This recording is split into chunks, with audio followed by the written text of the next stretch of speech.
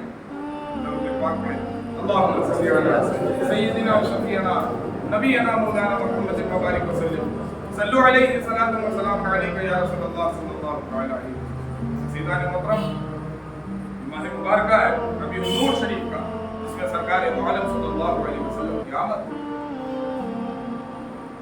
آپ نہ ہوتے تو کچھ نہ ہوتا، ہم یہاں موجود ہیں تو آپ کا سر۔ میں ایک بات کہتا ہوں کہ آج ہم پر دنیاوی اعتبار سے کوئی احسان کر دے تو ہم کیا کرتے ہیں کہ اپنے بھائی کے ساتھ وہ لڑائی کر لیں گے، ہوتا بھی ہے، لیکن جس نے ہم پر احسان کیا ہے کبھی بھی ہم اس کے ساتھ ایسا تصور بھی نہیں کر سکتے کہ اس کے ساتھ کرنا۔ کیوں؟ کیونکہ ہمیں یہ خیال ہوتا ہے کہ اس نے ہمارے ساتھ احسان کیا ہے، فلاں برے وقت میں اس نے میرا ساتھ دیا تھا، اس لیے اس کے ساتھ ایسے معاملات کرنا درست نہیں۔ میرے عزیزوں، سوچیں قرآن مقدس میں سورہ الحمد کی الف سے لے کر سورہ ناس کی سین تک اللہ نے بے شمار انعامات بندے پر کیے اور گنائے، لیکن کہیں پہ احسان کا لفظ نہیں سنا۔ اللہ نے یہ نہیں کہا کہ ہم نے تمہیں جان دی، احسان کیا، تمہیں رزق دی، احسان کیا، تمہیں سانس دے رہے ہیں، احسان کیا، تمہیں اولاد دی، احسان کیا، کہیں نہیں فرمایا۔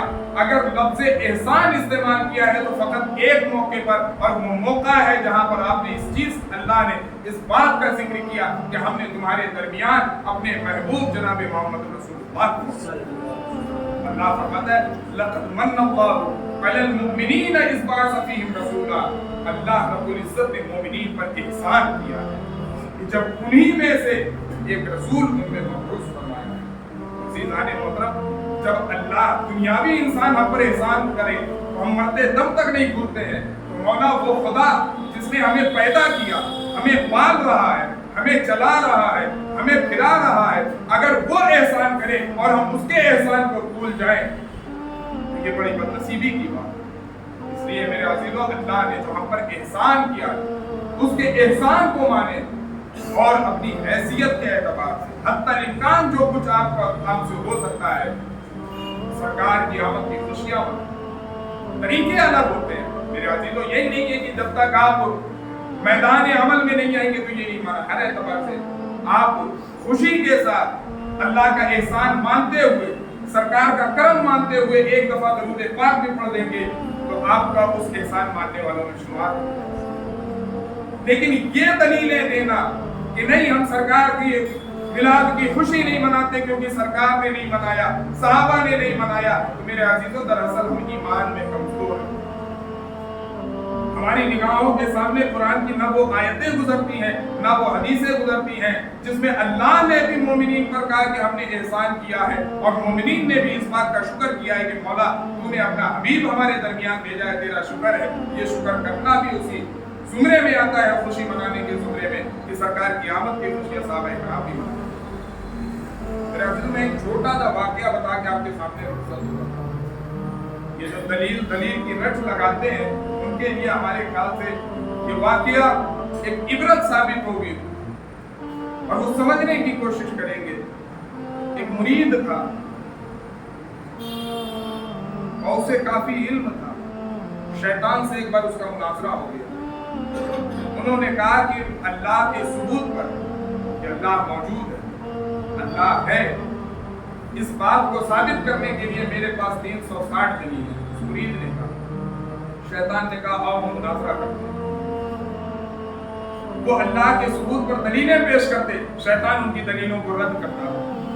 رد کرتے کرتے نوبت یہاں پہنچ گئی کہ انہوں نے 360 دلیل جو ان کے پاس خدا کے ثبوت پر تھی پیش کی، شیطان نے 360 دلیلوں کو رد کر دیا۔ اب ایمان خطرے میں پڑ گیا۔ کیوں؟ اگر ثابت نہ کر پائے تو ایمان جاتا، کیونکہ میں نے ہی کہا ہے کہ اللہ کے ثبوت پر میرے پاس دلیلیں ہیں، اب ساری دلیل رد ہو گئی، اب کیا کریں؟ تو ان کے شیخ عالم تصور میں اپنے مرید کے حال سے باخبر تھے۔ ایک دوسرا مرید اپنے شیخ کو وضو کرا رہا ہے اور اس نے کہا کہ شیخ ہمارے پیر بھائی کی رہنمائی کریں، اس کا ایمان خطرے میں پڑ گیا ہے، آپ اس کے ایمان کی حفاظت کریں۔ شیخ نے بھائی وضو کے پانی لے کے عالم خیال میں چھینٹا مارا، مرید کے چہرے پر اس سے کہا کہ بدبخت کہتا کیوں نہیں کہ میں خدا کو بے دلیل مانتا